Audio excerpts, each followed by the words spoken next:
Hello everyone, जय हिंद सभी को। Good afternoon. कैसे हैं आप सभी लोग? आई होप मेरी वीडियोस आप लोगों को पसंद आ रही होंगी और मैं एक ही क्लास में टॉपिक खत्म कराने की कोशिश कर रहा हूं जो कि आप लोगों को मिल पा रहा होगा। सो एक बार जल्दी से सभी लोग जय हिंद कर दीजिए। चलिए स्टार्ट करते हैं हमारी आज की क्लास। और मैं आज पढ़ाने जा रहा हूं आप लोगों को रेशियो एंड प्रपोर्शन, जिसको हम अनुपात एवं समानुपात कहते हैं। हम इसको पढ़ेंगे कैसे? सबसे पहले तो मैं इसके बेसिक्स के बारे में आपको जानकारी दूंगा। बेसिक्स के बाद हम क्वेश्चंस पर आएंगे और फिर कुछ प्रीवियस ईयर क्वेश्चंस भी करेंगे। ठीक है, तो चलिए शुरुआत करते हैं बिना समय गवाए।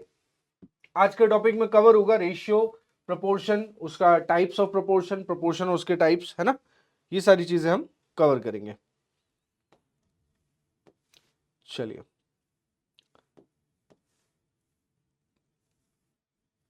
शुरू करते हैं रेशियो। तो सबसे पहले ratio and proportion Hindi English दोनों में पढ़ाऊंगा। आप बिल्कुल भी परेशान ना हो। जो लोग पहले से पढ़ रहे होंगे उन लोगों को पता होगा, जिन लोगों ने पुरानी वीडियोस देखी होगी उन सभी को पता होगा कि मैं बाइलिंगुअल पढ़ाता हूं। इसको हिंदी में बोलते हैं अनुपात एवं समानुपात। अनुपात एवं समानुपात। ठीक, क्या बोलते हैं? अनुपात एवं समानुपात। अब सबसे बड़ी बात यह आती है कि बचपन से हम लोग रेशियो पढ़ते हुए आ रहे हैं, यानी कि अनुपात पढ़ते हुए आ रहे हैं, लेकिन हमें यह नहीं पता कि अनुपात होता क्या। अभी मैं पूछ लूं कि डेफिनेशन क्या है रेशियो की, डेफिनेशन अगर मैं पूछ लूं तो अभी बहुत सारे लोगों को डेफिनेशन नहीं पता होगी, ना ये पता होगा कि अनुपात का यूज क्यों करते हैं। देखो, चाहे आप रेशियो बोलो यानी कि अनुपात बोलो, चाहे आप फ्रैक्शन बोलो या आप डिवाइड बोलो, ये सब एक ही है। ये सब एक ही है, सब कुछ एक ही है। तो मैं आज आप लोगों को बताता हूं कि वास्तव में अनुपात यानी कि रेशियो का मतलब क्या होता है। हिंदी इंग्लिश दोनों में बताऊंगा, सुनते रहिएगा ध्यान से। It is a comparison, it is a comparison between two और मोर देन टू, टू और मोर देन टू, टू और more than two quantities having same unit, having same unit। ये क्या है? ये कंपैरिजन है। कैसा कंपैरिजन है? दो और दो से ज्यादा क्वांटिटीज। अब हिंदी में लिखता हूं तब आपको और समझ में आएगा। दो या दो से अधिक, दो या दो से अधिक मात्राओं की तुलना, मात्राओं की तुलना जिनके जिनके मात्रक समान हो, जिनके मात्रक समान हो। मतलब क्या हुआ? अनुपात क्या है? अनुपात एक तुलना है, कंपैरिजन है। कैसी तुलना है? दो या दो से अधिक मात्राओं की तुलना है, दो या दो से अधिक मात्राओं की जिनके मात्रक समान हो। मात्रक अगर समान नहीं हुए आप तुलना नहीं कर सकते। इंसान की जानवर से तुलना हो सकती है? नहीं हो सकती। इंसान की इंसान से तुलना होती है। क्या आपने कभी ये जाना है कि इंसान के आईक्यू को किसी जानवर के आईक्यू से कंपेयर किया जा रहा है? सवाल ही नहीं बनता, कंपैरिजन हो ही नहीं सकता। अगर मनुष्य और जानवर में कोई फर्क नहीं होगा तो तुलना करना आसान होगा। भाई फर्क है तभी तो तुलना नहीं कर सकते। तो जैसा कि यहां बोला गया कि दो या दो से अधिक मात्राओं की तुलना जिनके मात्रक समान है, जिनके मात्रक समान है। जैसे मैंने कहा 5 किलोग्राम और 20 किलोग्राम के बीच अनुपात बताइए, तो आप बना सकते हो। क्यों? इनके जो मात्रक है, जो यूनिट है, वो सेम है। इनके मात्रक कैसे हैं? समान है। तो आप रेशियो बना सकते हो। तुरंत रेशियो का साइन लगाओगे, किलोग्राम किलोग्राम कंपेयर हुआ, 5 से 1 बार, 5 से 4 बार, 1:4 आ गया जी। लो, हो गई बात, है ना? हो गई बात, सही भी है। लेकिन अगर मैं ये कह दूं कि 5 किलोमीटर और 20 किलोग्राम में आप अनुपात बना दो, नहीं बन सकता। क्यों? क्योंकि ये जो मात्रक है वह दूरी को नापता है। आप चलते हो ना, कितने किलोमीटर चल के आए हो आज? सर मैंने 3 किलोमीटर की दौड़ लगाई सुबह। और ये किलोग्राम जो है वह वजन का मात्रक है, वजन तौलता है, जबकि किलोमीटर जो है वह दूरी नापता है। तो इनका अनुपात बनाना संभव नहीं होगा। बात समझ में आ रही है? क्या कहा मैंने? कि अनुपात जो है वह तुलना है, 2 या 2 से अधिक। आप 2 से अधिक भी ले सकते हो कि एक 5 किलोग्राम ले लिया, एक 20 किलोग्राम ले लिया और एक 30 किलोग्राम ले लिया। ये 3 ले लिए मैंने। और मैंने कहा कि आप इनका अनुपात बनाइए, बना सकते हो क्योंकि इनके मात्रक समान है। तो 5 से 1 बार, 5 से 4 बार, 5 से 6 बार, तो 1:4:6 आ गया। मैंने आपसे कहा था कि 3 टॉपिक पढ़ाऊंगा जो इस पूरे अर्थमेटिक या पूरे सीसेट के स्तंभ है। पहला था औसत, एवरेज, दूसरा था प्रतिशत, परसेंटेज, और तीसरा है आज रेशियो एंड प्रोपोर्शन, अनुपात एवं समानुपात। बात समझ में आ रही? तो आज तीसरा स्तंभ खत्म कराने के बाद आप आगे कोई भी टॉपिक सीख सकते हो। ये 3 टॉपिक सीखने बहुत जरूरी है। अगर अर्थमेटिक या मैं कह लूं सीसेट समझना है, जानना है, मैथ को लगाना सीखना है, तो इन 3 टॉपिक्स के साथ कॉम्प्रोमाइज मत करना। और कभी यह मत सोचना, कि भैया इनमें से आता कितना है। बच्चे बहुत जल्दी वेटेज निकालते हैं, इस टॉपिक से सर कितना पूछा, मन में सवाल आता होगा। तो यह टॉपिक नहीं है, ये स्तंभ है। इनका मजबूत होना बहुत जरूरी है, तभी महल खड़ा होगा, गणित का महल। तो इन 3 स्तंभों को मजबूत रखो, प्रैक्टिस करो, बहुत जरूरी है।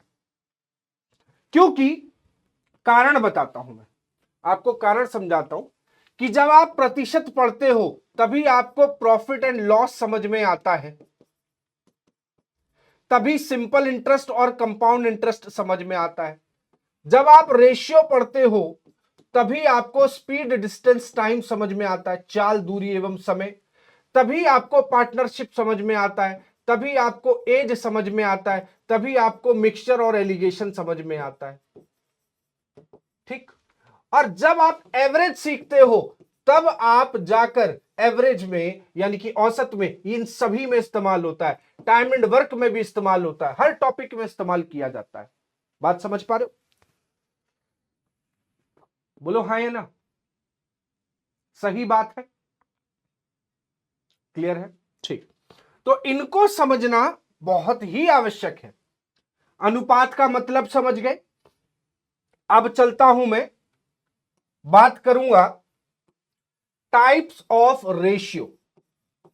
टाइप्स ऑफ रेशियो यानी कि अनुपात के प्रकार। कि अनुपात जो होता है वो गुरुजी कितने प्रकार का होता है? अनुपात के प्रकार। तो सबसे पहला होता है, हिंदी इंग्लिश दोनों लिखूंगा मैं, डुप्लीकेट रेशियो। डुप्लीकेट रेशियो जिसको हम हिंदी में वर्गानुपात कहते हैं। वर्गानुपात। ये क्या होता है कि यदि आपको एक अनुपात दिया गया है, A/B इज गिवन, दिया गया है, सवाल भी होंगे, परेशान ना हो, तब आपको और क्लियर होता जाएगा। कि जब आपको एक अनुपात दिया गया हो, ए अनुपात बी दिया गया है, ठीक है, ए अनुपात बी दिया गया है और पूछा गया है वर्गानुपात क्या होगा, तो वर्गानुपात होगा A square ratio B square. कुछ नहीं करना, बस सीधा वर्ग कर दो, वर्गानुपात बन गया। दूसरा होता है सब डुप्लीकेट रेशियो। सब डुप्लीकेट रेशियो कोई नहीं पढ़ाता इतना बेसिक, लेकिन मैं पढ़ाता हूं क्योंकि मुझे पता है यूपीएससी सवाल क्या करता है। यूपीएससी कभी ये नहीं पूछता है, यूपीएससी कभी ये नहीं पूछता है कि तुम्हारा शॉर्टकट कितना अच्छा है। हमेशा तुम्हारी जड़ें मजबूत करना चाहता है वो, हमेशा ये जानना चाहता है कि तुम्हारी जड़ें कितनी मजबूत है। ठीक, तो सब डुप्लीकेट रेशियो जिसको हम उप वर्गानुपात कहते हैं, उप वर्गानुपात कहते हैं। उप वर्गानुपात क्या होता है कि यदि आपको ए अनुपात बी दिया गया है तो रूट ए अनुपात रूट बी, रूट ए अनुपात रूट बी,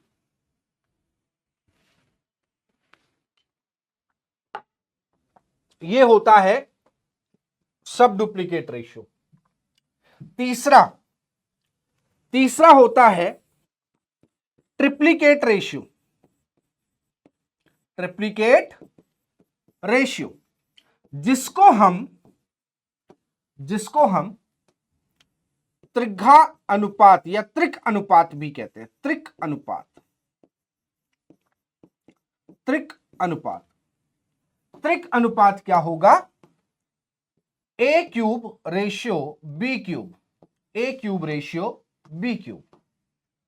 और चौथा अनुपात होता है सब ट्रिप्लीकेट, सब ट्रिप्लीकेट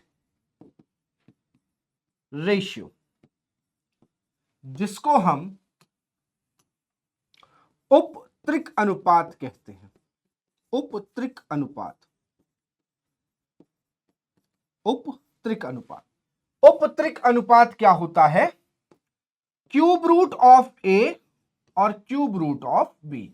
आप बिल्कुल चिंता ना करें, अभी मुझे सवाल कराने दें तो आपके दिमाग में ये जो गलत फहमियां है, जो भी डाउट है कि ये क्या है, कैसे हल हो रहा है, कैसे निकल रहा है, मैं सब बता दूंगा। और सबसे बड़ी बात, दिमाग में जो डाउट अभी क्लियर खड़ा हो रहा है वो ये खड़ा हो रहा है कि हमें पता कैसे चलेगा कि सवाल कैसे पूछे जा रहे हैं, हमें यह कैसे पता चलेगा कि सवाल कैसे पूछे जा रहे हैं। तो चिंता ना करें, मैं सवाल लेकर आया हूं, आपको बताऊंगा एक एक करके। ठीक, इसके अलावा पांचवा होता है हमारा inverse ratio. Inverse ratio, inverse ratio जिसको हम बोलते हैं व्युत्क्रम अनुपात। व्युत्क्रम, व्युत्क्रम अनुपात कि यदि आपको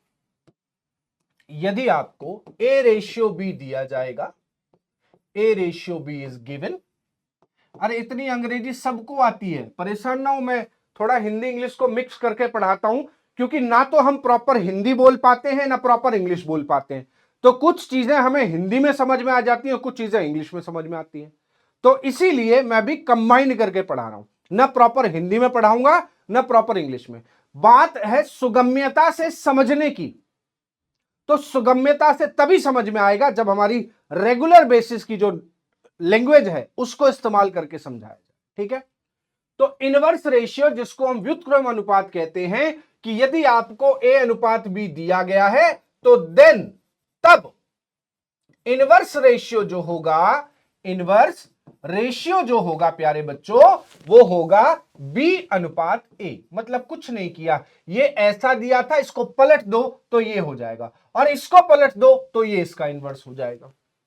बात समझ पा रहे हो? क्लियर?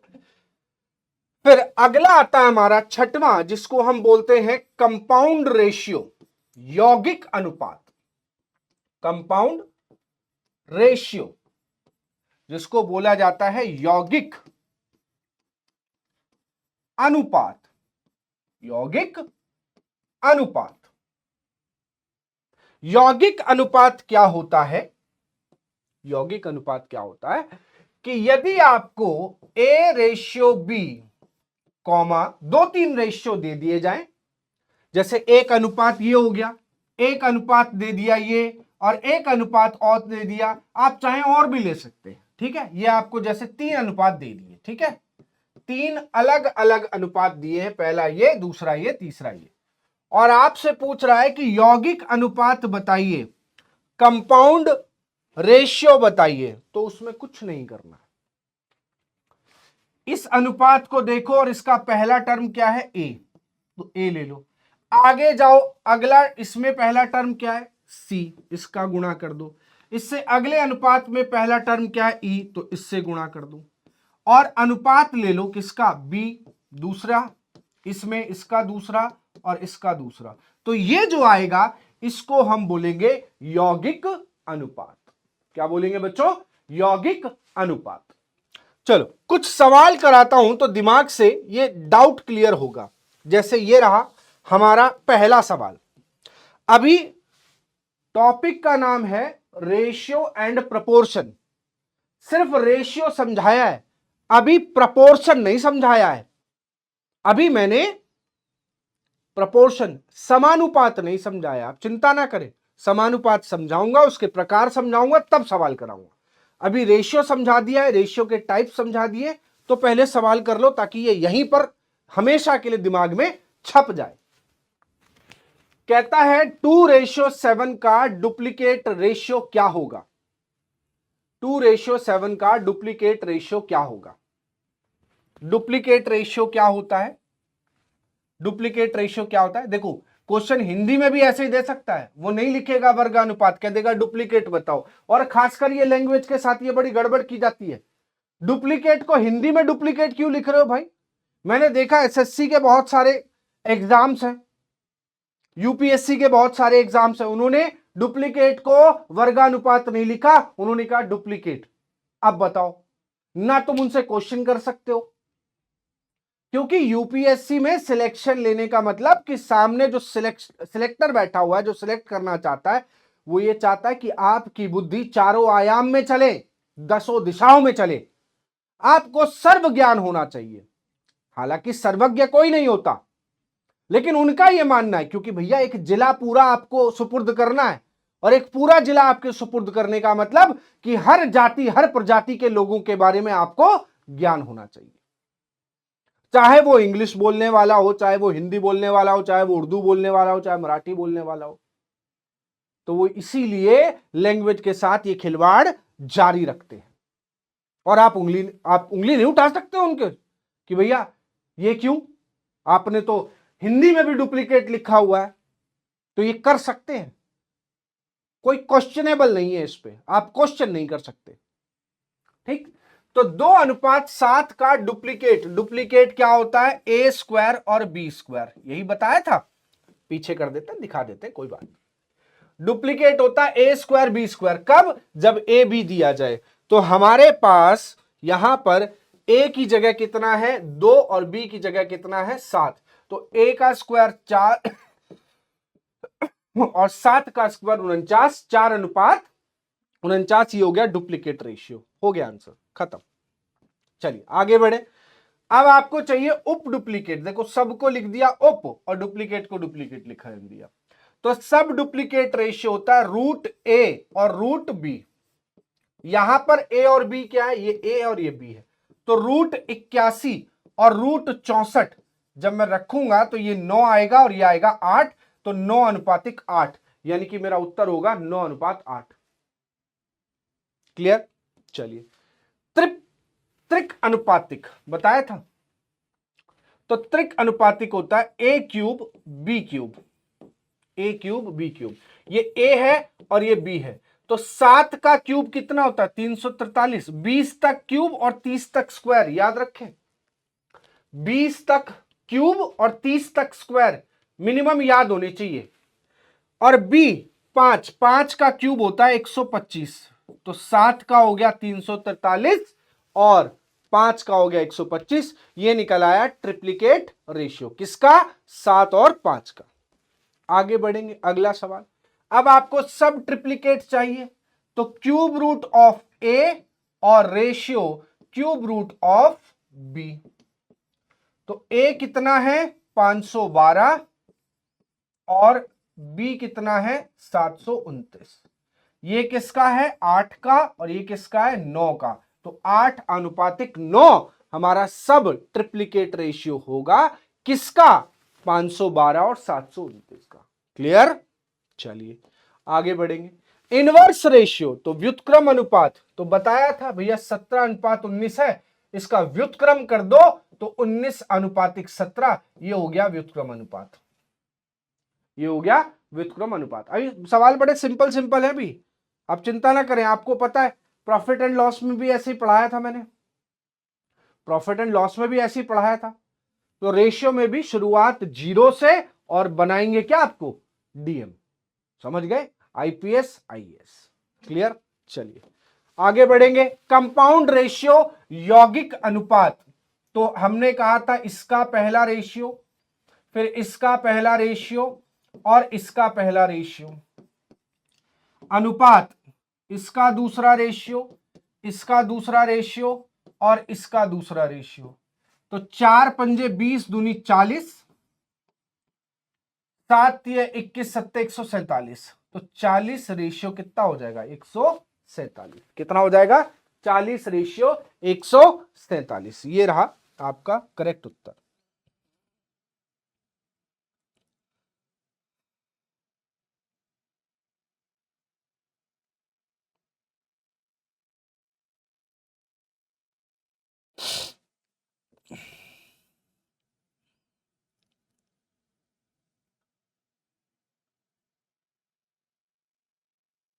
क्लियर है यहां तक, बताओ हाँ या ना।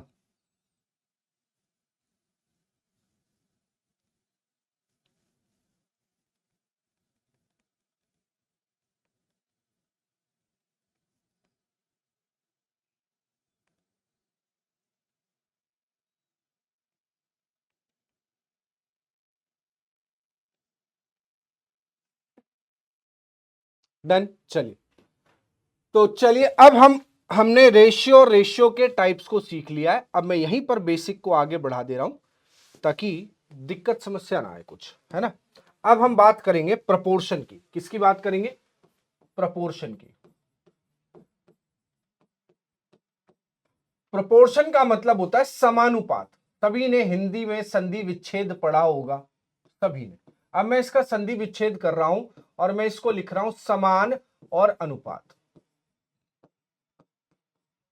क्या लिख रहा हूं, समान और अनुपात। ठीक। प्रपोर्शन में ही इसकी डेफिनेशन छुपी हुई है। When two ratios are equal, जब दो अनुपात समान हो, जब दो अनुपात समान हो।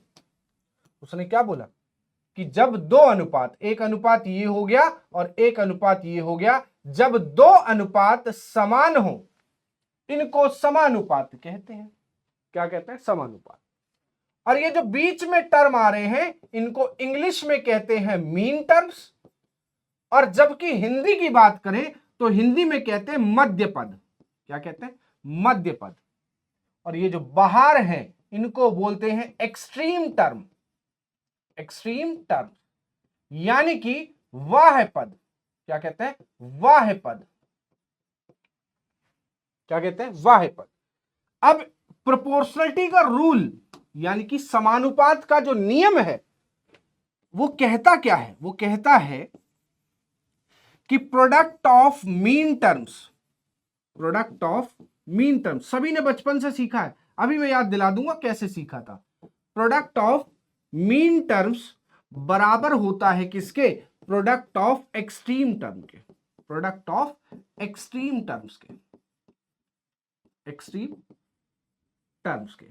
यानी कि मध्य पदों का गुणनफल, मध्य पदों का गुणनफल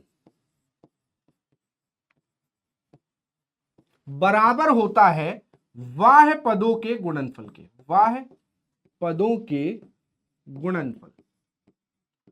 मध्य पदों का गुणनफल जो है बाह्य पदों के गुणनफल के बराबर होता है।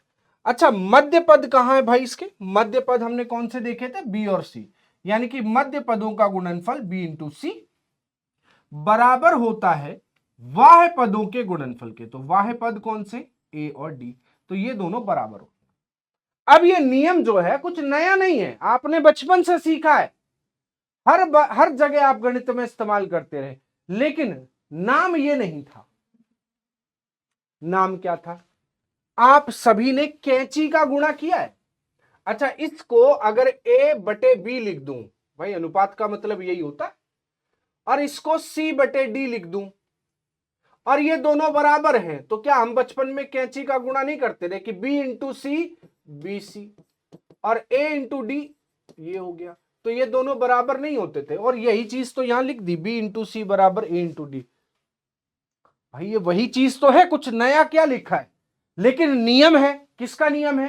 प्रोपोर्शनलिटी का नियम है, वो लिखना पड़ेगा, मजबूरी। समझ गए बात को? तो ये जो कैंची का गुणा होता रहा या क्रॉस मल्टीप्लिकेशन जो होता रहा है, हम उसी को बोलते हैं क्या? Rule of proportion. अब प्रोपोर्शन हमने सीख लिया, प्रोपोर्शन के टाइप्स पर आते हैं। किस पर आते हैं? Types of proportion. Types of proportion यानी कि समानुपात के प्रकार। समानुपात के प्रकार। समानुपात के प्रकार कौन कौन से हैं? तो सबसे पहला प्रकार आता है जिसको हम बोलते हैं मीन प्रपोर्शन। इससे बड़े सवाल पूछे जाते हैं मैक्सिमम एग्जाम्स। मीन प्रपोर्शन जिसको हम बोलते हैं मध्यानुपात।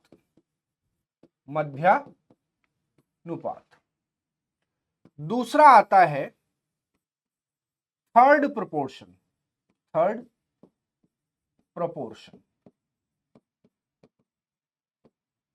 जिसको हम बोलते हैं तृतीयानुपात। और तीसरा आता है फोर्थ प्रोपोर्शन जिसको हम बोलते हैं चतुर्थानुपात।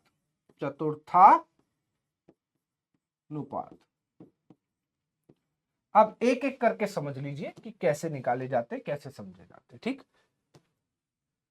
तो सबसे पहले कि यदि आपको a, b दिया गया है और दिया जाएगा,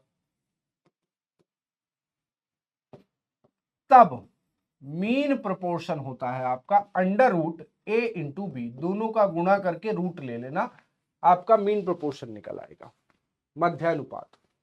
थर्ड प्रोपोर्शन में a, b दो नंबर दिए जाएंगे, इज गिवन। अभी सवाल करते हैं इसके बाद तुरंत, इज गिवन, दो नंबर दिए जाएंगे, तब देन आपका b स्क्वायर बटे में a, ये आपका थर्ड प्रोपोर्शन होगा। और फोर्थ प्रोपोर्शन जब आपको तीन नंबर दिए जाएंगे, a, b, c is given, दिए जाएंगे तीन संख्या, देन तब b इंटू सी अपॉन में a, ये आपका फोर्थ प्रोपोर्शन होगा। क्या होगा? फोर्थ प्रोपोर्शन होगा। क्लियर है यहां तक? किसी को कोई दिक्कत समस्या हो तो प्लीज बताएं।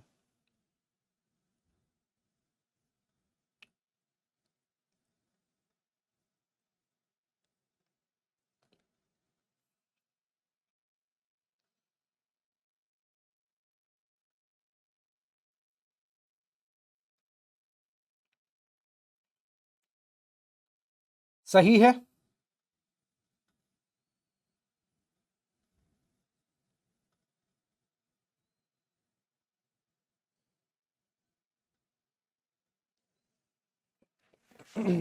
चलिए, हो गए टाइप्स ऑफ प्रोपोर्शन, हो गए प्रोपोर्शन हो गया। अब थोड़े से सवालों पर गौर किया जाए, फिर और इसके आगे के बेसिक एक एक करके आराम आराम से समझाऊंगा, जल्दबाजी नहीं करूंगा, क्योंकि जो टाइप सीख लो उसका सवाल कर लो। What is the third proportion, तृतीयानुपात या तीसरा अनुपात बताओ क्या है। ये ए है, ये बी है, और थर्ड प्रोपोर्शन क्या होता है मेरे बच्चों, थर्ड प्रोपोर्शन होता है, third proportion is B square upon में ए। बी स्क्वायर मतलब 45 इंटू 45 अपॉन में 9, तो 9 पंजे 45, और 45 का 5 में मल्टीप्लाई करेंगे 225 आएगा, और ये हमारा होगा थर्ड प्रोपोर्शन। क्या होगा, थर्ड प्रोपोर्शन। क्लियर, ठीक। आगे अगला फोर्थ प्रोपोर्शन। तो फोर्थ प्रोपोर्शन क्या, मैं साथ के साथ बार बार लिख रहा हूं ताकि यही याद हो जाए, क्लास में बाद में याद करने का झंझट ना पड़े, ठीक है। फोर्थ प्रोपोर्शन वो होता है बी इंटू सी अपॉन में ए। तो ये ए है, ये बी है, और ये सी है। लाइन से ही मानेंगे आप, आगे पीछे मत करना। तो बी इंटू सी 16 इंटू 7 बटे में 4, 4 से कटा 4 बार, 7 चौक 28। कितना हो गया, 7 चौक 28, यानी कि 28 होगा फोर्थ प्रोपोर्शन। क्या होगा बच्चों, फोर्थ प्रोपोर्शन। भाई बोलते रहना, ठीक है ना, ऐसा मत करना कि चुपचाप बस लिख रहे हैं, समझ रहे हैं। पार्टिसिपेशन पूरा रखो, ये मत सोचो रिकॉर्डिंग है तो सर क्या ही सुनेंगे। मैं हर किसी का एक एक कमेंट देखता हूं और हर कमेंट लाइक करता हूं, ठीक है। वो गेमिंग वानरा से जो आईडी बनी हुई है वो मेरी है एक्चुअली। मैं एक्चुअली गेमिंग का भी शौक रखता हूं, तो इसलिए वो आईडी चैनल है मेरा। सो बी इंटू सी अपॉन में ए, यानी कि 16 इंटू 7 बटे में 4, यानी कि 28। ठीक, कितना हो जाएगा, 28। ये हो गया फोर्थ प्रोपोर्शन। ठीक, क्लियर है। चलिए आगे बढ़ते हैं। यह सवाल बहुत ही बेहतरीन और बहुत ही अच्छा है। पूरा बेसिक से सीखेंगे, फिर इसका जादू दिखाऊंगा मैं आपको। सवाल देखना क्या कहता है, ध्यान से देखो। कहता है कि प्रत्येक 7, 17, 22 और 47 में से कौन सी संख्या जोड़ी जानी चाहिए। 4 संख्याएं 7, 17, 22, 47 में कौन सी संख्या जोड़ी जानी चाहिए ताकि ये संख्याएं आनुपातिक हो जाएं। आनुपातिक का मतलब प्रोपोर्शनल हो जाए। क्या हो जाए, प्रोपोर्शनल। तो संख्याएं कौन कौन सी आपके पास, 7 है, 17 है, 22 है और 47 है। कह रहे क्या जोड़ा जाए। हमने कहा भैया सब में x जोड़ दो। क्या कर दो, जोड़ने की बात आ रही, जोड़ दो। क्या जोड़ दो, x जोड़ दो। x जोड़ दिया, अब ये 4 संख्याएं हो गई। कहता आनुपातिक हो जाए, प्रोपोर्शन हो जाए, मतलब इन दोनों का अनुपात और इन दोनों का अनुपात बराबर हो जाए। क्या हो जाए, बराबर हो जाए। आपको प्रोपोर्शनलिटी का रूल याद है, प्रोडक्ट ऑफ मीन टर्म, मध्य पदों का गुणनफल बराबर होगा बाह्य पदों के गुणनफल के। मध्य पदों का गुणनफल बराबर होगा बाह्य पदों के गुणनफल के। फिर बोल रहा हूं, मध्य पदों का गुणनफल बराबर होगा बाह्य पदों के गुणनफल के। तो मध्य पदों का गुणनफल कीजिए, 17 प्लस एक्स गुणा 22 प्लस एक्स, ये हो गए मध्य पद, बराबर होगा बाह्य पदों के गुणनफल के, यानी कि 7 प्लस एक्स और 47 plus x. 7 plus x, 47 plus x, और जब आप गुणा करेंगे इसमें तो 17 दूनी 34, 17 दूनी 34, तो 367 है ना, नहीं 364 आएगा भाई। 17 का 22 में गुणा करना है, 340 और 34, 374 हो गया, सॉरी 374। इसका इसमें गुणा 374, 17x 22x टोटल हो गया 39x, और यहां आ गया एक्स स्क्वायर, गुणा कर दिया मैंने। ठीक, 47 का 7 में करो, 7 चौक 28, 329, 47 और 7 54x प्लस एक्स स्क्वायर। ध्यान से देखें, प्लस का एक्स स्क्वायर इधर भी है और बराबर के उधर भी है, दोनों घट जाएंगे क्योंकि इधर बुलाओगे माइनस हो जाएंगे। 39x को उधर भेज दो तो ये आ जाएगा 15x, और इसको इधर बुला लो तो यहां आ जाएगा 45। 15 से कट गया 3 बार, x का मान आ गया 3, यानी कि वह कौन सी संख्या घटानी चाहिए, जोड़नी चाहिए, सॉरी क्या करनी चाहिए, जोड़नी चाहिए। क्या कहता है, प्रत्येक 7, 17, 22, 47 में कौन सी संख्या जोड़ी जानी चाहिए। तो वह संख्या हमने मानी थी x, और x का मान है 3। आप 3 जोड़ दीजिए और ये अनुपातिक हो जाएंगे। अब आपने देखा कि कितना मुश्किल था इसको हल करना। मुश्किल का मतलब समय ज्यादा था, मुश्किल नहीं था, समय बहुत लग रहा है। और अगर कोई ऐसा जादू मिल जाए जिससे ये सवाल बड़ी आसानी से इतने में हो जाए, कैलकुलेशन भी कम करनी पड़े और आंसर भी आ जाए, कोई गुरुजी तरीका बता दो, क्या कर दो, तरीका बता दो। बहुत आसान है, देखो कैसे। संख्या थी 7, 17, 22 और 47। ठीक, आपको क्या करना है, आपको करना क्या है, संख्याएं लिख ली आपने, ठीक। यहां पर बराबर का साइन होता है, ऐसे ही होता है, ठीक है। इन दोनों के बीच अंतर कितने का है, 10 का। इन दोनों के बीच अंतर कितना है, 25 का। ठीक, अब इसका करो इसमें गुणा, पहली वाली के साथ, 25 सत्ते 175, और इस वाली का गुणा करो इधर, 22 का 10 में करोगे 220। इनका अंतर कितना है, ध्यान से देख लेना स्टेप, पहले इनका अंतर, इनका अंतर, अंतर आ गया ये और ये। इसको इधर ले जाओ पहले वाले के साथ, तो इसको तीसरे वाले के साथ। ठीक, अब इनका अंतर है 45 और इनका अंतर है 15। आपको x का मान चाहिए कि वो संख्या क्या है जो जोड़नी चाहिए। तो ऊपर है 45, इसे ऊपर ले लो, जो नीचे है उसको नीचे ले लो, तो 15 से कट गया 3 बार, यानी कि x का मान आएगा 3 और वह संख्या होगी 3 जो आपको घटानी या जोड़नी है, जो भी करना है। यहां जोड़ने की बात कर रहा है तो जोड़ दो, यहां जोड़ने की बात कर रहा है तो जोड़ दो।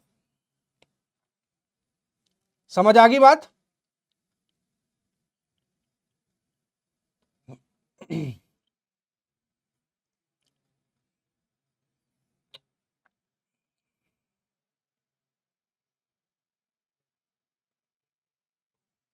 डन, क्लियर है?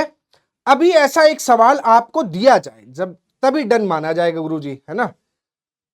जब आप दे दोगे ऐसा सवाल हम करेंगे तभी हम इसको डन मानेंगे। लीजिए ये रहा सवाल, पढ़ लें, हिंदी इंग्लिश दोनों में है सवाल। कहता है जब प्रत्येक संख्या 54, 49, 22, 21 में से x घटाया जाता है, यहां घट रहा है वहां जोड़ रहा था, फर्क कुछ नहीं है, तरीका मेरा सेम है। x घटाया जाता है तो प्राप्त संख्याएं अनुपात में होती हैं, ठीक है। तो 8x माइनस 25, 7x माइनस 26 का अनुपात बताइए। तो सबसे पहले तो x का मान मिले, वो यहां रखा जाए और यहां रखा जाए, तब तो उत्तर आए, है ना। x का मान मिले, तो आपको समय दे रहा हूं, जरा ट्राई करो। पहले मैं यहीं खड़ा हूं, आप लोग बताओ, रिकॉर्डेड है लेकिन फील पूरा आएगा आपको लाइव का, ठीक है। आप चिंता ना करें, क्योंकि गणित ठहर के सीखने का विषय है, भाग के सीखने का विषय नहीं है। ठहरना पड़ता है, दिमाग को लॉजिकल सोचने पर मजबूर करना पड़ता है। चलिए मैं आपको समय दे रहा हूं, फटाफट करके बताइए, फटाफट बताइए आंसर।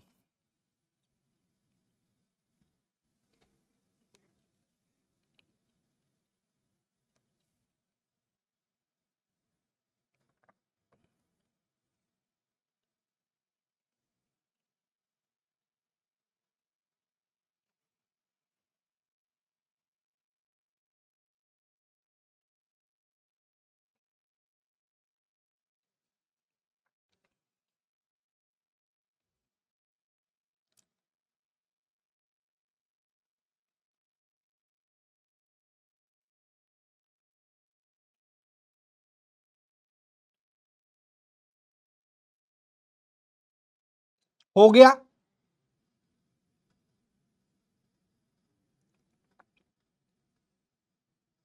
हो गया, चलिए समय समाप्त।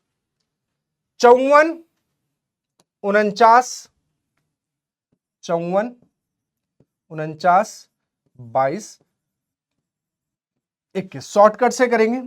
इनके बीच अंतर कितने का है, इनके बीच अंतर है 5 का और इनके बीच अंतर है 1 का। 1 का गुणा इसमें आएगा 54, 5 का गुणा इसमें आएगा 110। अंतर हुआ 56 का और यहां अंतर हुआ 4 का। तो जो ऊपर का अंतर है ऊपर ले लो, नीचे का अंतर नीचे ले लो, आएगा उत्तर 4। यानी कि x का मान मिल गया 14, मतलब 14 घटा दो, कितना, 14 घटा दो। ठीक, 14 घटाओगे तो ये अनुपातिक हो जाएंगी। कितने हो जाएंगी? अनुपातिक हो जाएंगी। तो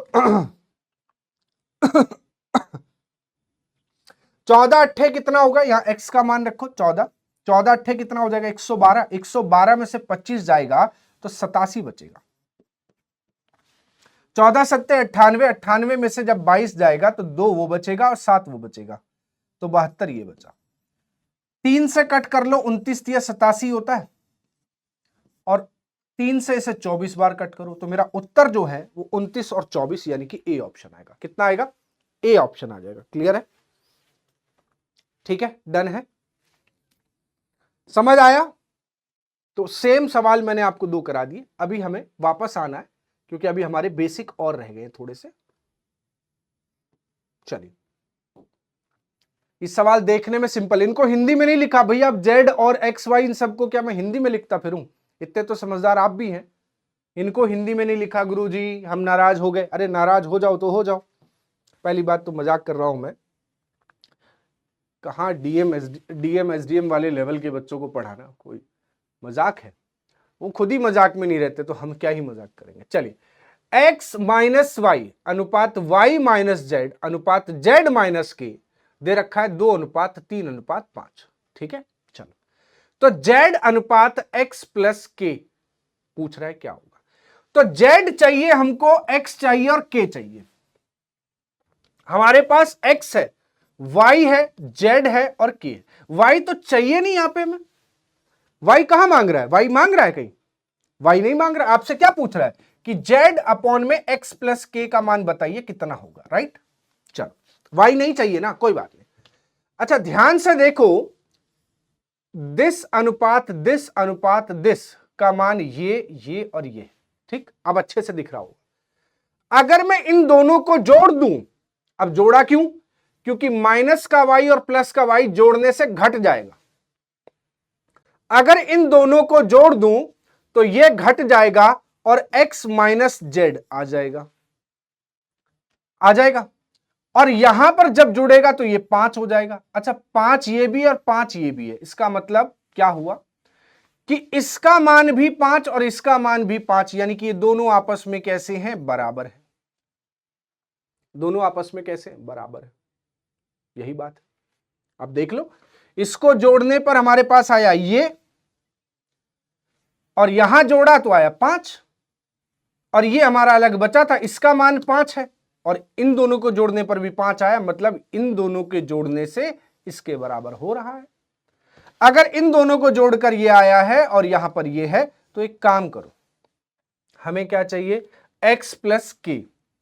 तो एक काम करो, z को इधर भेज दो, ये हो जाएगा 2z, और x में इधर ये आके जुड़ जाएगा x प्लस के। हमें चाहिए z अपॉन में, तो यहां पर 1 ले लेंगे और इसके नीचे आ जाएगा 2, तो यहां आ जाएगा z अपॉन में x प्लस के। हमें इसी का मान चाहिए था 1:2। आंसर ए ऑप्शन हो गया। Simple solve. आप ये देखा करो कि चाहिए क्या। जब आपको इसके बारे में जानकारी होगी कि चाहिए क्या, तो आप कर ले जाओगे, और जब यही जानकारी नहीं होगी तो करना बहुत ही मुश्किल होगा।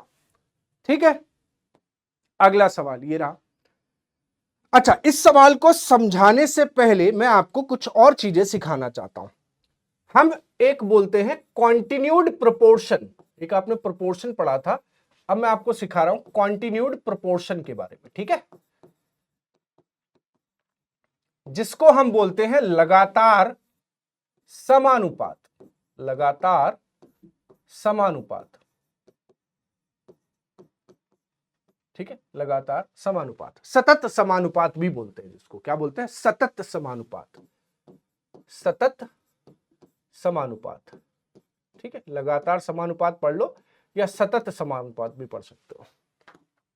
ये क्या होता है कि जब 2 से ज्यादा अनुपात, जैसे ये अनुपात ही तो है, ये भी अनुपात है, ये भी अनुपात है, ये सब बराबर हो जाए, 2 से ज्यादा अनुपात, 2 भी हो सकते हैं, कम से कम 2 या 2 से ज्यादा बराबर हो जाए।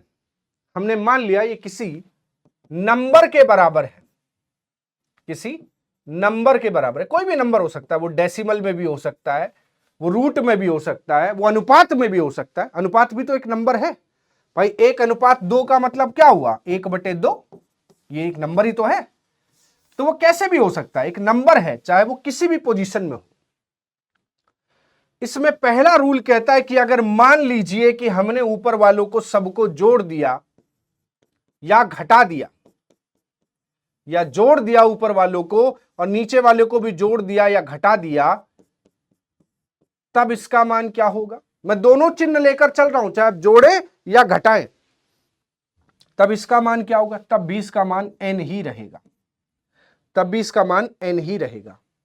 फिर पूछता है कि यदि मान लो मैंने p से ऊपर गुणा किया, p से नीचे किया, q से ऊपर किया, q से नीचे किया, r से इधर किया, r से इधर किया, और तब जोड़ूं घटाऊं तो, अरे तब जोड़ लो घटा लो, आप तब जोड़ लो घटा लो भैया,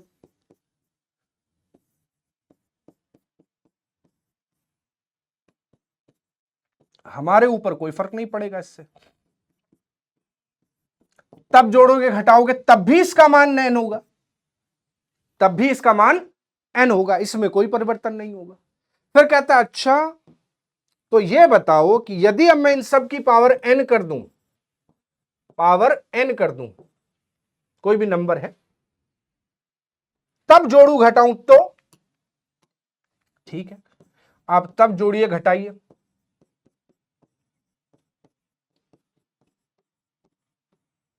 आप तब जोड़िए घटाइए,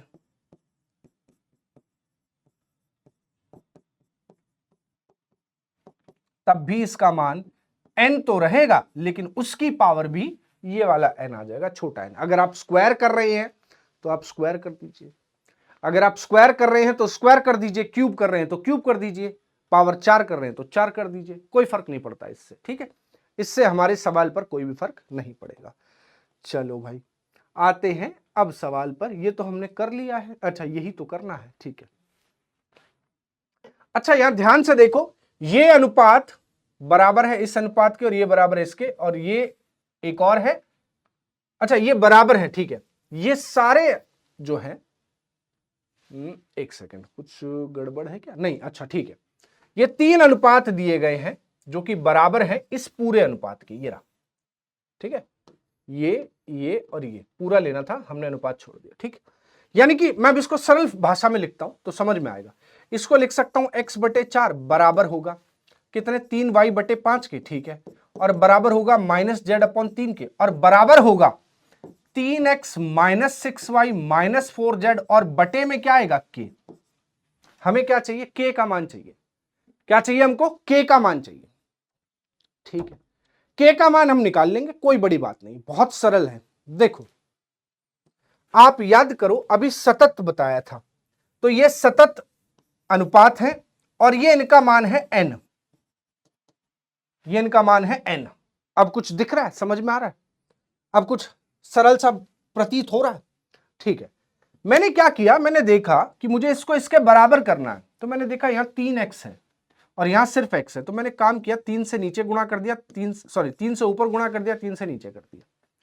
फिर मैंने देखा यहां 6y है, वो भी माइनस का, तो माइनस ऊपर भी लगाया, माइनस नीचे भी लगाया, लेकिन यहां 6 यहां 3 है, तो 2 से गुणा ऊपर कर दिया, 2 से नीचे कर दिया, हो गया माइनस का 6y।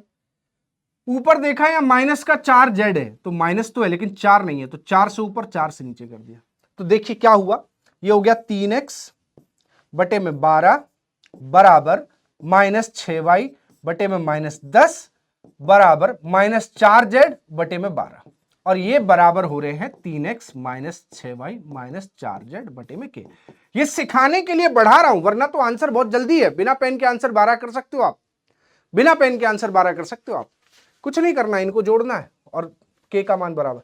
हमने देखा कि इसको इसके साथ सबको जोड़ा जा रहा है, हमने अब इसको जोड़ा जाए जैसे ये, तब भी इसका मान n रहेगा, तो इधर जोड़ दिया 3x - 6y - 4z अपॉन में 12 12 24 है ना, 5 दूनी 10 4 3 12, 12 12 24, n का मान 14 होगा, 12 12 24 - 10 कितना बचेगा 14, और ये बराबर किसके है 3x - 6y - 4z बटे में k।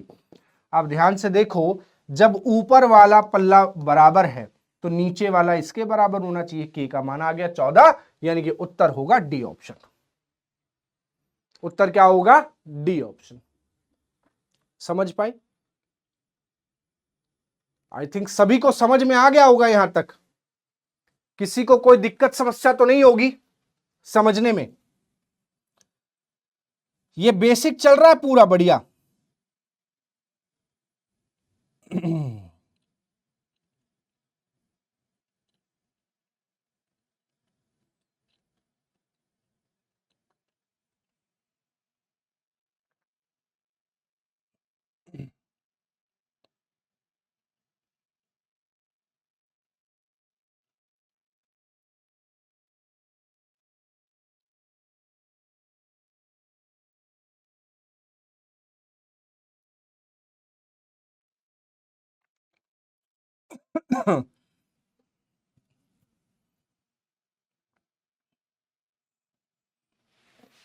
चलिए नेक्स्ट अगला सवाल ये रहा।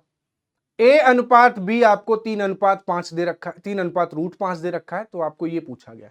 देखो जब भी सवाल अनुपात में दिया जाए और अनुपात में ही पूछा जाए, अनुपात में दिया जाए, अनुपात में ही पूछा जाए, तो आप सीधा ए का मान ये और बी का मान ये मान लें, कोई दिक्कत नहीं आएगी। यहां आपको 2a प्लस बी अपॉन में 3a माइनस 2b, यही है। a कितना है? 3, यहां रख दो, 2 गुणा 3 प्लस b कितना है हमारे पास? √5, ये लीजिए, बटे में 3a कितना है हमारे पास? 3 इंटू 3 और माइनस 2b, तो यानी कि आ जाएगा 2√5। बस इतना ही हल करना है। 2 तिया 6, 6 प्लस √5, ये हो गया 9 माइनस 2√5, 2 माइनस √5। अब हमें क्या चाहिए? हमें इसमें से उत्तर मिलाना। एक काम करो, कॉन्जुगेट का मल्टीप्लाई कर दो, संयुग्मी का गुणा कर दो। इसका संयुग्मी होता है 9, बस बीच में प्लस आ जाएगा, बाकी यही आ जाएगा सेम। नीचे किया तो ऊपर भी करना पड़ेगा, 9 प्लस 2√5। अब इसको मैं हल करूं तो पागलपना है। a minus B, A plus B, formula सभी ने पढ़ा होगा। A square minus B square का क्या होता है? एक बार प्लस होता है और एक बार माइनस। मैं रिमाइंड कराता चलता हूं बीच बीच में, आपने क्या पढ़ा क्या नहीं पढ़ा मैं नहीं जानता, मेरी तरफ से सब पढ़ो। तो 9 का वर्ग होगा 81 और 2 दूनी 4 पंजे 20, तो नीचे कितना आएगा? 61 आएगा। आप ये देखो जरा, नीचे 61 कहां कहां आ रहा है? इसमें नहीं है, इसमें नहीं है, इसमें नहीं है, नीचे 61 सिर्फ इसी में, तो ऑप्शन नंबर डी। ऊपर नहीं करूंगा मैं सॉल्व। जब मेरे पास एक और 61 वाला होता तो ऊपर हल करना पड़ता, जब एक ही है तो मैं एक ही हल करूंगा, मैं ऊपर क्यों करूं? है ना, मैं ऊपर क्यों करूं? कोई मतलब ही नहीं है उसका।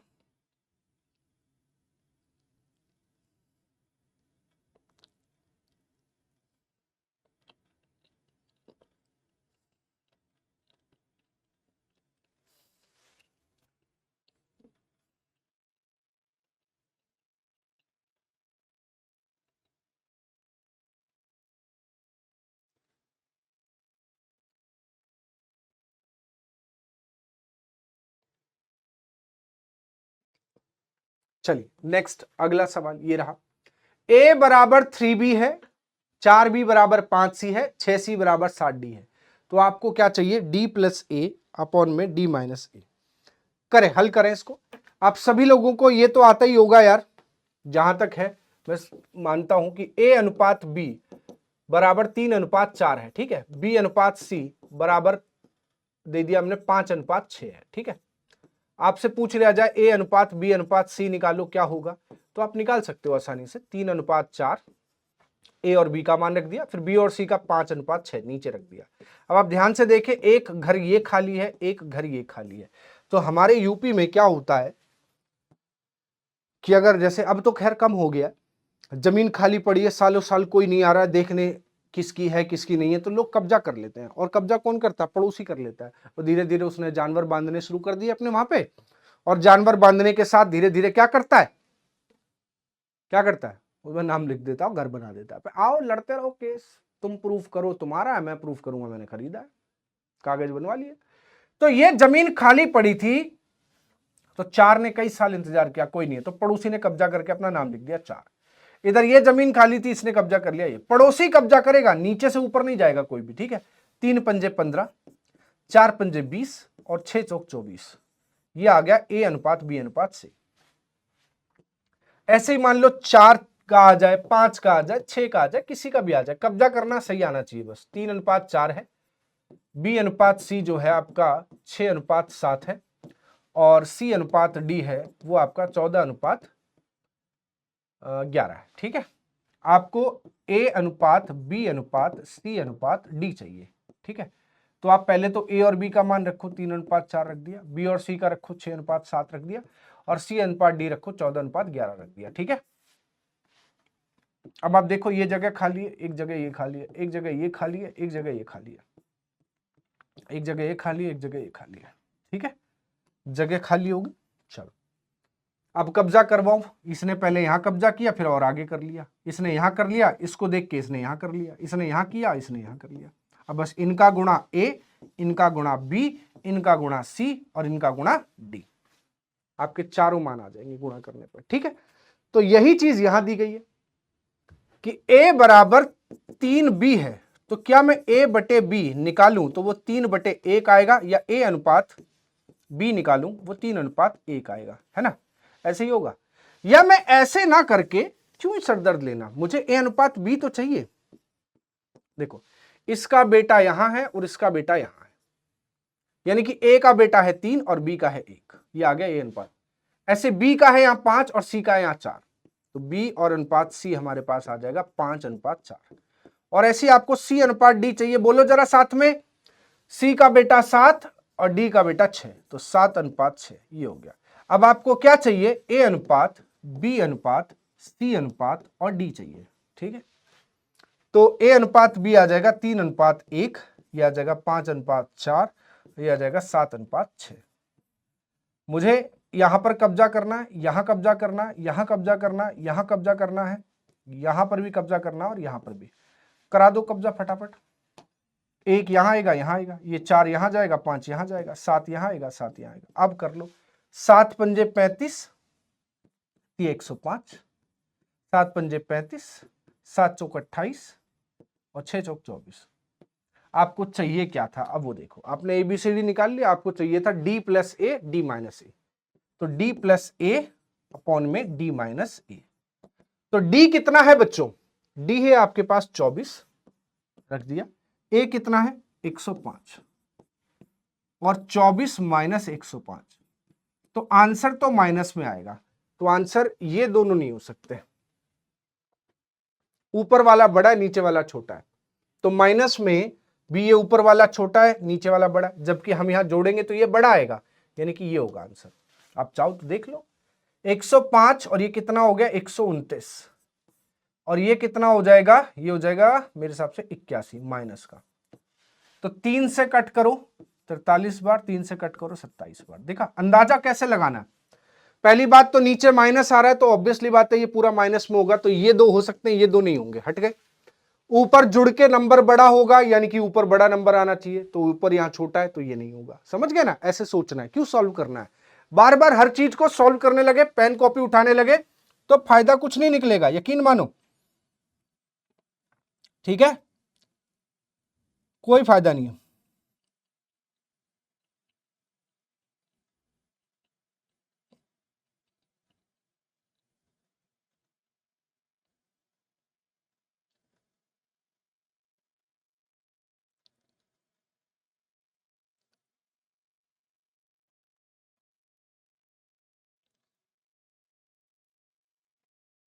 चलिए नेक्स्ट अगला ये रहा, इसको ट्राई करिए, बहुत बढ़िया सवाल है, बहुत बढ़िया, बहुत ही प्यारा और बहुत ही बेसिक सा सवाल है। आप करिए, ट्राई करिए, फटाफट इसका आंसर बताइए क्या होगा, जल्दी उत्तर बोलिए क्या होगा। तो ये क्वेश्चन देखा आप लोगों ने, क्वेश्चन कह रहा है A प्लस बी अपॉन में C दे रखा है 23/12। ध्यान से देखना बच्चों, क्वेश्चन है बहुत सिंपल, बहुत ही सिंपल है, लेकिन आपको इसका तरीका समझना पड़ेगा। मैं आपको इसका शॉर्टकट भी बता सकता हूं, बेसिक भी बता सकता हूं। देखो A प्लस बी अपॉन में C हमें 23 प्लस मतलब 23/12 दे रखा है, यानी कि अगर मैं इसको जोड़ूं तो a प्लस बी प्लस सी कितना आना चाहिए बेटा हमारे पास? देखो 23 और 12, पहले इसका बेसिक समझ लेते हैं फिर शॉर्टकट सही रहेगा, क्योंकि बेसिक नहीं समझा तो फिर मजा नहीं आएगा। a प्लस बी अपॉन में c हमें दे रखा है 23/12, ठीक है बच्चों। दूसरी तरफ हमें दे रखा है b प्लस सी अपॉन में a दे रखा है 17/8। 17/8 ये क्वेश्चन इंग्लिश में है, लेकिन सारे क्वेश्चन आपको हिंदी में भी मिलेंगे, ऐसा नहीं है, हिंदी में भी दे रखे हैं। बट कुछ क्वेश्चंस में मुझे लगता नहीं है कि सिंपल सी इंग्लिश ना समझ पाओ। जब बात आप यूपीएससी की करते हो और जब हमें यह पता होता है कि हमें आगे चल के इंटरव्यू भी फेस करना है, तो मैं कभी भी इस चीज पर नहीं आता हूं कि आपको प्रॉपर इंग्लिश ही आनी चाहिए या प्रॉपर हिंदी। देखो मिक्स वर्जन रहेगा तो चीजों को समझने में आसानी रहेगी, और मिक्स वर्जन नहीं रहेगा, अगर बाइलिंगुअल नहीं हुए आप, तो कई जगह बड़ी मुसीबतों का सामना करना पड़ता है। अभी हमारे 12th फेल मनोज कुमार शर्मा जी, जिन्होंने इतना बड़ा कीर्तिमान रचा कि 12th फेल होने के बाद भी आईएएस बन के दिखाया, आईपीएस बन के दिखाया, है ना। तो उनकी जर्नी सभी ने, मुझे लगता है यूपीएससी का कोई एस्पिरेंट ऐसा नहीं होगा जिसने मनोज कुमार शर्मा की 12th फेल मूवी ना देखी हो, और जो काम किया है उस मूवी में, जो इंस्पिरेशनल स्टोरी जो निकाली है, मुझे लगता है कि कई दशकों में कोई ऐसी मूवी बनती है जो हमें प्रेरित करती है। कई बच्चे जैसे रनिंग करते थे, फिजिकल की तैयारी करते थे, जैसे मैं पहले डिफेंस भी पढ़ाता था यूपीएससी सीडीएस को, तो बच्चे कहते थे सर हमसे दौड़ नहीं हो पाती है, हम फिजिकल नहीं कर पाते। मैं हमेशा कहता था कि बेटा नहीं कर पाते कोई बात नहीं, आप मूवी देखो, पान सिंह तोमर देखो, भाग मिल्खा भाग देखो, आपको समझ में आ जाएगा, आपको समझ में आ जाएगा कि कैसे प्रिपेयर करना है, ठीक है ना। तो ऐसे ही कोई भी यूपीएससी की प्रिपरेशन आज के टाइम पे कर रहा होगा, अगर नहीं भी देखी हो, मेरा रिकमेंडेशन है देखो जाके उसको, बहुत अच्छा इंस्पिरेशनल मूवी है। तो हमने देखा कि a प्लस बी अपॉन में c 23/12 है, b प्लस सी अपॉन में a 17/8 है। तो यहां पर a plus C by B की वैल्यू पूछ रहा है कि कितना होगा। ध्यान से जरा नोटिस करो कि अगर मैं a प्लस बी और इसको भी जोड़ दूं तो यहां a प्लस बी प्लस सी आएगा, ठीक। फिर आगे गया, फिर मैंने देखा a प्लस बी प्लस सी, अगर इन सबको जोड़ दूं, न्यूमरेटर डिनोमिनेटर, अंश और हर को जोड़ दूं, तब भी a प्लस बी प्लस सी आएगा। और मुझे चाहिए भी क्या, a प्लस बी प्लस सी ही चाहिए, मुझे चाहिए भी क्या, a प्लस बी प्लस सी चाहिए। लेकिन अभी ये आसान नहीं है निकालना, लेकिन आप चिंता मत करो, टेंशन मत लो, जब तक मैं यहां खड़ा हूं आपको सब कुछ आसान लगेगा, ठीक है। मैंने जोड़कर देखा a प्लस बी प्लस सी, तो 23 और 12 मेरे पास कितना आया, 35 आया। कितना है, 23 और 12 35 आया। और मैंने जब यहां a प्लस बी प्लस सी किया तो 17 और 8 मेरे पास कितना आया, 25 आया। इसकी बात नहीं करेंगे, इसको बाद में देखेंगे। तो मैंने देखा कि भाई एक बात बताओ कि जब a प्लस बी प्लस सी यहां पर भी है, इनको जोड़कर 35 हो रहा है, और a प्लस बी प्लस सी यहां पर भी है, इनको जोड़कर 25 हो रहा है, इनको जोड़कर 25 हो रहा है। ये कौन सी बात है भाई, जब यहां पर भी वही लोग हैं, यहां पर भी वही लोग हैं, तो इनका योग जो है वो सेम होना चाहिए, इनका जो योग है वो कैसा होना चाहिए, सेम होना चाहिए। बट ये सेम नहीं है, तो हमें मजबूरन इसको सेम करना पड़ा। कैसे करेंगे, हम एक नंबर ऐसा ढूंढेंगे जो इसमें गुणा करे और इसमें गुणा करे, इसमें गुणा करे और इसमें गुणा करे, तो वो कैसा आ जाए, वो कैसा आ जाए, वो सेम आ जाए। तो हमने इसको गुणा किया 5 से, 175 हो जाएगा, देख लो। और 25 को मल्टीप्लाई किया 7 से, तो ये भी 175 हो जाएगा, देख लो। ये भी 175, ये भी 175। अब ध्यान से देखो जरा, 5 में इससे गुणा करने का मतलब ये भी 5 गुना करना पड़ेगा और ये भी 5 गुना, तभी देखो 115 ऊपर आएगा और 60 नीचे आएगा, और 115 और 60 जोड़कर कितना होगा, 175। नंबरों का खेल है ये। और जब 7 से इसको गुणा किया है तो 7 से इसको करना पड़ेगा, 7 से इसको करना पड़ेगा। 17 सत्ते 119 होता है, कितना होता है, 119 होता है। और 8 सत्ते कितना होता है, 56 होता है। तो अब 119 और 56 को जोड़ो तब भी 175 आएगा, ठीक। इसकी जरूरत नहीं है, आप इसको हटा सकते हो, इसकी जरूरत नहीं है, आप इसको हटा सकते हो। अब हमारे पास चाहिए क्या, हमें चाहिए a, और a हमें कितना मिल गया, 56, रख दो यहां पर 56, प्लस हमें क्या चाहिए c, हमारे पास c कितना मिल गया, 60, कितना मिल गया, 60। अब हमें चाहिए b, अब ध्यान से देखो, a प्लस बी 115 है, a प्लस बी 115 है, ठीक है, जिसमें a कितना है हमारे पास 56। अगर मैं 56 यहां रख दूं प्यारे बच्चों, अगर 56 रख दूं और उधर ले जाऊं तो b का मान उधर जाकर माइनस करने पर कितना आ जाएगा 59। कितना आ जाएगा 59। तो b का मान आ गया हमारे पास 59। लीजिए ये b का मान आ गया 59। अब जब आपके पास सारे मान आ गए तो जोड़ने में क्या ही तकलीफ है, 116 ये हो जाएगा, 59 ये हो जाएगा, 116 ये हो जाएगा, 59 ये हो जाएगा। तो ऑप्शन नंबर हमारे पास क्या बन जाएगा, बी ऑप्शन बन जाएगा। तो करेक्ट आंसर ये हो गया। तो सीधा आपको क्या करना है, सिर्फ ये देखना है कि कौन सा जुड़ रहा है, जोड़कर यहां पर भी a प्लस बी प्लस सी, यहां पर भी a प्लस बी प्लस सी और यहां पर भी a प्लस बी प्लस सी। तो ये जो कॉन्सेप्ट है ये टाइम एंड वर्क में एक सवाल लेकर आता है, कार्य एवं समय में एक सवाल लेकर आता है। जब हम टाइम एंड वर्क पढ़ेंगे तो वहां पर मैं याद दिलवाऊंगा और आप लोगों को याद रखना है। आज मेरे शब्दों को नोट कर लो, डेफिनेटली इस तरीके का एक सवाल हम टाइम एंड वर्क में इफिशिएंसी यानी कि कार्य क्षमता के आधारित प्रश्न पर करेंगे। ठीक है, क्लियर है, सही बात है। यहां तक किसी को कोई दिक्कत समस्या हो तो बताइएगा। सही है, ठीक है।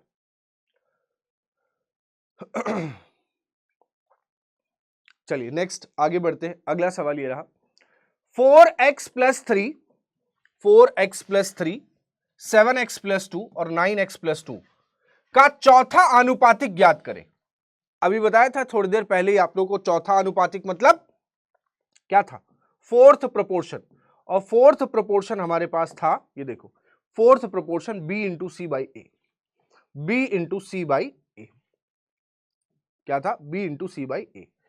तो मुझे ये a है, ये b है और ये c है। अच्छा, यहां x का मान भी दे रखा है 4, तो पहले एक काम करते हैं, 4 रख लेते हैं ना, यहां पर 4 यहां रखो, 4 चौक 16 और 3 19, ये आया 19, 4 सत्ते 28 और 2 30 और 9 चौक 36 और 2 38। तो हमारे पास a आ गया, b आ गया और c आ गया। मुझे चाहिए b इंटू सी अपॉन में a। तो b कितना है मेरे पास 30 और c कितना है मेरे पास 38, अपॉन में कितना हो जाएगा 19, 19 दूनी 38, 30 दूनी 60, कितना हो गया 60 हो गया। यानी कि बी ऑप्शन मेरा करेक्ट आंसर होगा। कैसा ऑप्शन, बी ऑप्शन मेरा करेक्ट आंसर होगा। क्लियर है बात सभी को, कोई दिक्कत समस्या किसी को हो तो बताइए। क्लियर, चलिए नेक्स्ट आगे बढ़ते हैं।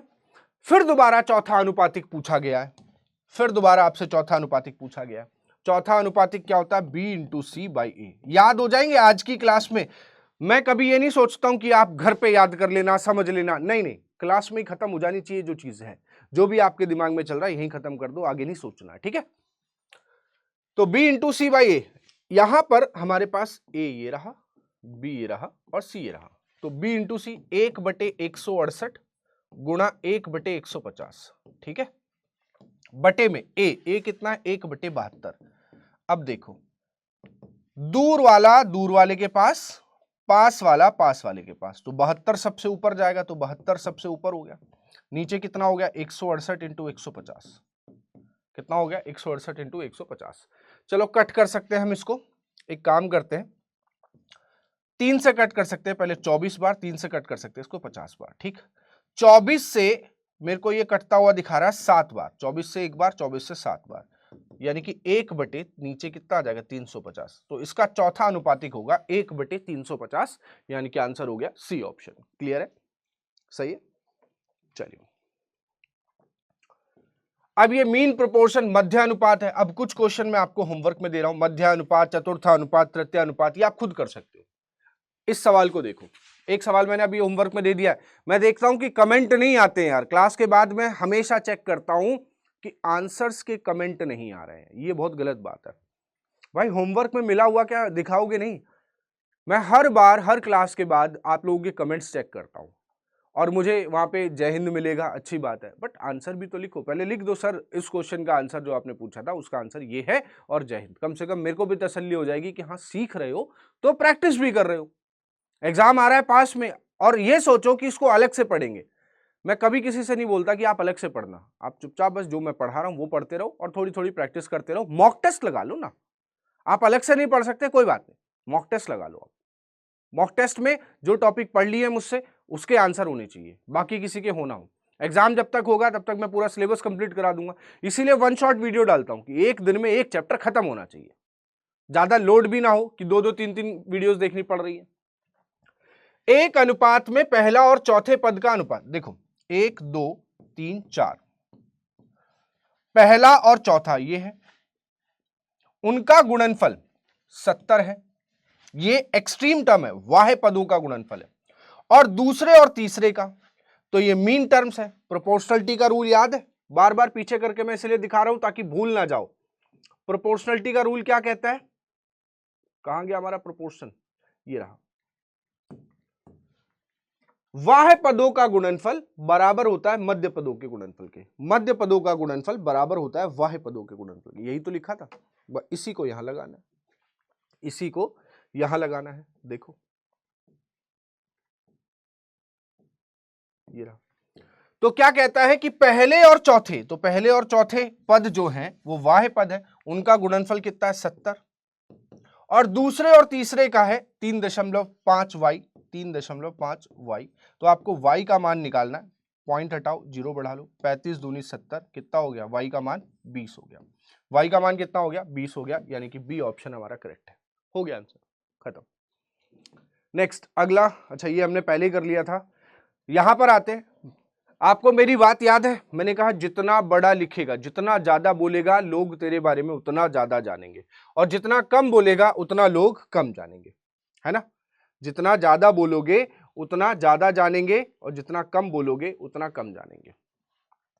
एक स्कूल में एक कक्षा के 3 सेक्शन हैं ए बी सी, हिंदी में पढ़ना, एक स्कूल में एक कक्षा के 3 सेक्शन ए बी सी में छात्रों की कुल संख्या 340 है, टोटल 340 लोग हैं तीनों सेक्शन में। सेक्शन ए और बी में छात्रों की संख्या का 3:5 है, यानी कि ए और बी में अनुपात कितना है, 3:5 है, ठीक है, चलो 3:5, और सेक्शन बी और सी में छात्रों की संख्या 3:2 है, यहां पे 3 नहीं है 2 होगी, 3:2, ये एक्चुअली यहां आ गया, 3:2 है, तो किसमें है, बी और सी में, तो बी और सी का अनुपात 3:2, तो क्या आप मुझे ए अनुपात बी अनुपात सी निकाल के दिखा सकते हो, ए अनुपात बी अनुपात सी, तो ए अनुपात बी कितना है 3:5, और ये कितना है 3:2, कितना हो गया 3:2, तो आप जगह भरने वाला कॉन्सेप्ट याद है, याद है ना, हाँ, तो ये इस पर कब्जा करेगा और ये इस पर कब्जा करेगा, ये हो गया 9, ये हो गया 15 और ये हो गया 10, तो आपके पास ए बी सी कितना आ गया 9 15 और 10। अच्छा एक बात बताओ, टोटल स्टूडेंट कितने थे 340, और यहां टोटल कितने हो जाएंगे 25 और 9 34, 34 का मान 340 आ रहा है, तो एक का मान 10 आएगा, एक का मान 10 तो सी का मान 100, इसका मान 150 और इसका मान 90, सबके मान आ गए। अब पूछा क्या है, अनुभाग ए में 90 लोग हैं, अनुभाग ए में छात्रों की संख्या और अनुभाग सी में छात्रों की संख्या, तो सी में 100 है, कि संख्याओं के बीच औसत आनुपातिक क्या है, औसत आनुपातिक का मतलब क्या हो गया, मीन प्रोपोर्शन हो गया, क्या हो गया, मीन प्रोपोर्शन, और मीन प्रोपोर्शन होता है अंडर रूट ए बी, तो ये ए है और ये क्या है बी है। अच्छा ये जीरो अगर मैं यहां से हटा दूं और यहां लगा दूं, तो 900 का रूट होता है 30 और अंदर क्या बचेगा 10, तो कितना आ गया 30 रूट 10, यानी कि आंसर नंबर डी, खत्म। तो मेन काम क्या था, रेशियो बनाना, फिर नंबर एक्चुअल नंबर निकालना, उनका क्या निकाल लिया हमने, अनुपात निकाल लिया, मीन प्रोपोर्शन निकाल लिया, क्या निकाल लिया, मीन प्रोपोर्शन निकाल लिया।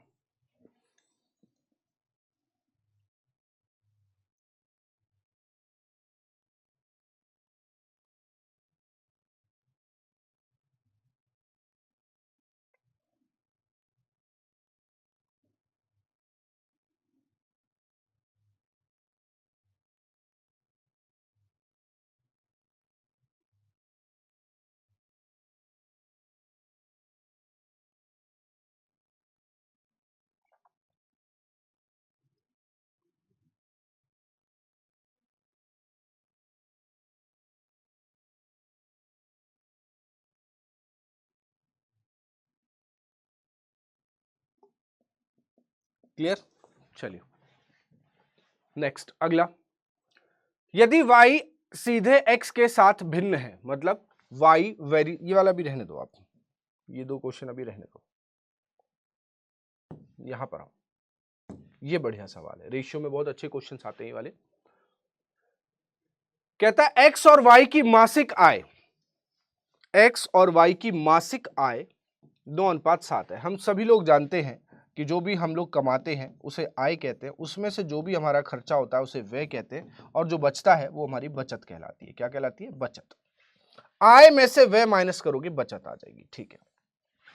या एक बात बताओ, जब मैंने कहा कि आय में से व्यय माइनस करो तो आपकी बचत आती है ना? ठीक है। और अगर मैं ये कह दूं कि व्यय को इधर ले जाओ, बचत को इधर ले आओ, तो हम ये भी कह सकते हैं कि आय में से अगर बचत माइनस कर दो तो हमारी व्यय भी आता है। क्या आता है? व्यय, खर्चा भी आता है। एक ही बात है भाई, इसको इधर ले गए, इसको उधर ले गए, बात एक ही है। अब कहता है कि उनकी मासिक आय है 9:7। मैं आपको पहले बेसिक बता रहा हूं, फिर शॉर्टकट बताऊंगा। तो x अनुपात y, मैंने मान लिया कि ये 9x है, ये 9x कमाता है और ये 7x, रेशियो हटा लिया। जबकि उनकी मासिक व्यय का अनुपात 5:7 है, उनके मासिक व्यय का अनुपात 5:3 है, सॉरी। यदि उन्होंने क्रमशः 16,000 और 14,000 रुपए की मासिक बचत की, मतलब इसने बचाए 16,000, तो मैं आय में से अगर बचत माइनस कर दूं तो वो क्या आएगा? व्यय आएगा। तो ये उसकी आय है, बचत इसकी 16,000 है, माइनस कर दो, और इसकी बचत 14,000 है, ये भी माइनस कर दो। तो उनकी व्यय का अनुपात, व्यय कितना है? 5:3 है। कितना है? 5:3 है। लीजिए क्रॉस मल्टीप्लाई कर दीजिए, मल्टीप्लाई करेंगे तो आ जाएगा 27x माइनस 48,000। बेसिक बता रहा हूं, शॉर्टकट भी होगा। 5 सत्ते 35, 35x और 14 पंजे 70, 70,000। ठीक, 48,000 को एक काम करो, 70,000 को इधर बुला लो, तो 70,000 माइनस 48,000, और 35 में से 27 जाएगा तो 8x बचेगा, और यहां कितना बचेगा? 70,000 में से 2 और 22 बचेगा, तो 8x का मान 22,000 हो गया। x का मान कितना आएगा? 22,000 बटे 8। कितना आएगा? 22,000 बटे 8। हमें क्या पूछा गया है? पहले तो हम एक का मान निकाल लें, 8 से गुणा कर लेते हैं। 8 दूनी 16 बचेगा 6, 8 सत्ते 56, 8 पंजे 40, 2750। कितना हो गया? 2750। x का मान हो गया 2750। अब वो कहता है कि उनकी मासिक आय में अंतर, तो मासिक आय कितनी है इसकी? 9x, और इसकी कितनी? 7x। अंतर कितने का? 2x का। अगर x का मान इतना है तो 2x का मतलब हो गया 2 का गुणा करना। 27 दूनी 54 और एक हो जाएगा 55, तो 5500 रुपए हो गया। कितना हो गया? 5500 रुपए, 5500। अब ये आपने सीखा, ये बेसिक था। अब मैं इसी का शॉर्टकट आपको बताता हूं। देखो, x और y दो लोग हैं, ये कमाते हैं 9:7 में, खर्च करते हैं 5:3 में। 9:7 में कमाते हैं, 5:3 में खर्च करते हैं। ये इनकी आय है, ये इनका व्यय है, खर्चा है। ये बचाता है 16,000 और ये बचाता है 14,000। अब ध्यान से देखना, आपको क्या करना है? इसका गुणा करना है इसमें, 9 तिया 27, और इसका करना है इसमें क्रॉस मल्टीप्लाई, 5 सत्ते 35। फिर इनके साथ क्रॉस मल्टीप्लाई, 16 तिया 48, और फिर इसके साथ करो, कितना हो जाएगा? 70,000। इसका अंतर कितना आ रहा है? 22,000। इसका अंतर कितना आ रहा है? 8। दोनों का अंतर, ऊपर वालों का अंतर नीचे, तो बस इस 8 का मान आ गया 22,000, एक का मान आएगा 2750। हमें क्या चाहिए? हमें चाहिए इनकी आय के बीच अंतर। तो 9 और 7 के बीच अंतर कितने का? 2 का। तो 2 का गुणा कर दो, कितना आ जाएगा? 5500, यानी कि 5500 रुपये आंसर आ गया।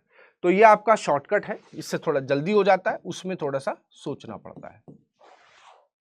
ठीक है, नेक्स्ट अगला ये रहा। एक स्कूल में कक्षा के 3 खंडों में छात्रों की संख्या का अनुपात 5:7:8 है। यदि 3 खंडों में क्रमशः 20, 25 और 40, 3 खंड है, तो मैं ABC खंड बना देता हूं, A, B और C। 3 खंड बना दिए मैंने। कितने हो गए 5:7:8। अब कहता है यदि 3 खंडों में क्रमशः 20, 25 और 40 अधिक छात्रों का प्रवेश किया जाए, 20 लोग इसमें बढ़ाए, 25 लोग इसमें बढ़ाए और 40 लोग इसमें बढ़ाए, तो अनुपात हो जाता है 9:12:16। कितना? 9:12:16। अच्छा, कितना बढ़ रहा है यहाँ पे? 4। 5 से 9 हो रहा है, 4 बढ़ रहा है। 7 से 12 हो रहा है, 5 बढ़ रहा है। 8 से 16 हो रहा है, 8 बढ़ रहा है। ठीक, पहले खंड में हमारे हिसाब से 4 बढ़ रहे हैं, उसके हिसाब से कितने बढ़ रहे हैं? 20। तो 4 का मान 20, 1 का मान कितना आ जाएगा? 5। 1 का मान कितना आएगा? 5। दूसरे खंड में चेक करो, 5 बढ़ रहे हैं और यहां पर बढ़ रहे हैं 25। 5 का मान 25, 1 का मान 5, वही आ रहा है सेम। 8 बढ़ रहे हैं हमारे हिसाब से, उसके हिसाब से 40, तो 8 पंजे 40, 1 का मान फिर दोबारा यहां 5 आ रहा है। मतलब ये क्लियर हो गया, 1 का मान 5 है, बिल्कुल सही है, बिल्कुल सही है। और 1 का मान 5 हो गया तो हमें पूछ रहा है कि नए प्रवेश के बाद कुल संख्या, तो नए प्रवेश के बाद यही तो अनुपात था। 16, 12, 28, 28 और 9 37। 1 का मान 5, तो 37 का मान कितना हो जाएगा? 37 इंटू 5 कितना हो जाएगा भैया? 7 पंजे 35, 185। 185 हो रहा है। 185 डी ऑप्शन, 185 डी ऑप्शन।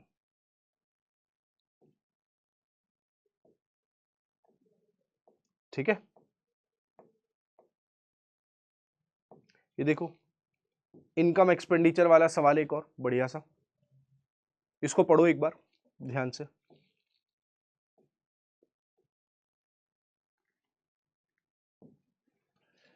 ए और बी की आय का अनुपात 5:3 है। ए और बी की आय का अनुपात कितना है? 5:3 और उनके व्यय 9:5 के अनुपात में है।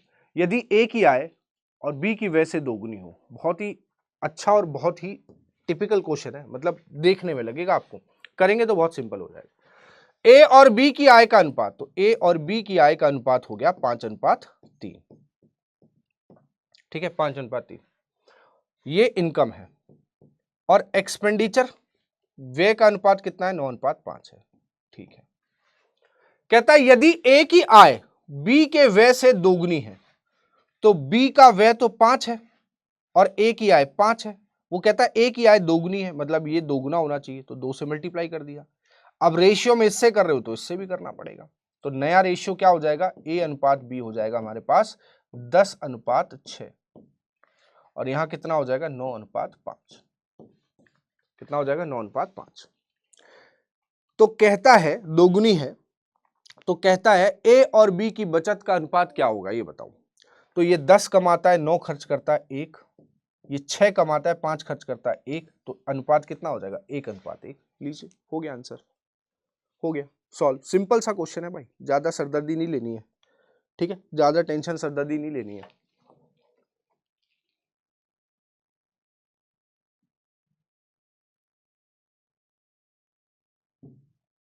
ये सवाल ऐसा सेम अभी आपने किया था कि ए और बी की आय का अनुपात ये है, व्यय का अनुपात 7:2 है। यदि दोनों 780 650 कमाते हैं तो उनकी आय अलग अलग बताइए। ये कैसा क्वेश्चन है?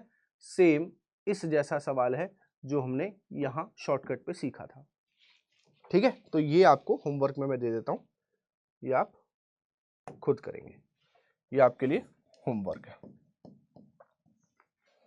ऑलमोस्ट सारे सवाल मैंने आपको करा दिए हैं और जो क्वेश्चन मैंने आपको दिए हैं इनको ट्राई करके आइएगा।